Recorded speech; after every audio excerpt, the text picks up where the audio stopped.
Hi everyone, welcome back to Markwell with Miss Markwell, or hello if you're new to my YouTube channel. I'm now going to show you a sewing tutorial on how to create the backstitch.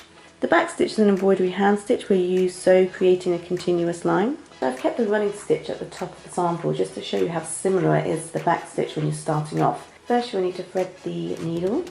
For the purpose of this sewing tutorial I'm going to use a 6-strand embroidery thread, so then you can clearly see the thread as I'm sewing. You can use any thread or cotton, whatever you have at home.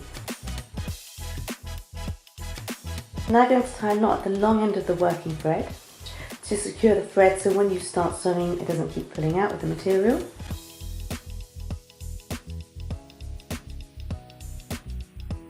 So start at the back of the material, keeping the knot at the back. I'm going to work from the right, but if you're left-handed you might prefer to work from the left side of the material. I'm going to start at the edge of the material, working from behind, pierce the material with the sharp end of the needle, pulling the thread and the needle up. Now keep a nice even tension and do not pull the thread too tightly. If you do, as you can see, I've pulled the knot out. So once the threading needle is now on the right side of the material, just like how you would start with the running stitch, I'm going to leave about a 1 centimetre gap. Then you're going to sew down into the material, creating your first running stitch, your first row of stitches. And then this is what the back of the material will look like. Now the working threading needle is now at the back of the material. Leave a space, sew up into the material, pull the needle and thread. Always keep an eye on the back of the material to make sure the needle doesn't become tangled. Now this is where you can go wrong. This is a common mistake with the back stitch, where you then start to sew forward like how you would with the running stitch, but instead you need to go backwards. Now take the needle and sew back into the hole, down into the end of the previous stitch, and pull the needle and thread through. When sewing into the back stitch, remember to sew back into that hole and not leaving a little space, because if not you're just creating a kind of a running stitch again. Remember, always work on the side of the material that the needle and thread is on. From the back of the material now, leave a space, trying to keep the rows of the thread and spaces even. Remember, don't sew forward, sew backwards into the previous hole.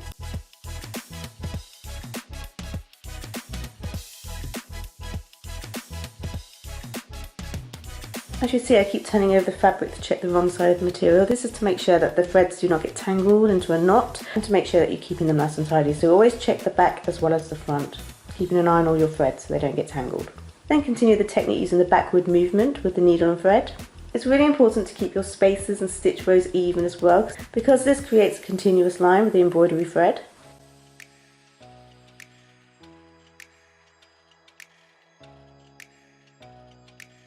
And here's an example of using the backstitch for lettering for the title of this video, and I really like it because you can see it's like acting like a pen. You're just creating and drawing with the threads, and it just creates this beautiful continuous line. Right, we're coming to an end now, so if you like what you see, please leave a comment on any suggestions of new sewing projects, food recipes that you'd like me to make.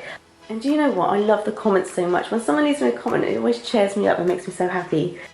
I hope you enjoyed the backstitch sewing tutorial. Many thanks for watching. I've got loads more sewing tutorials if you want to learn to sew.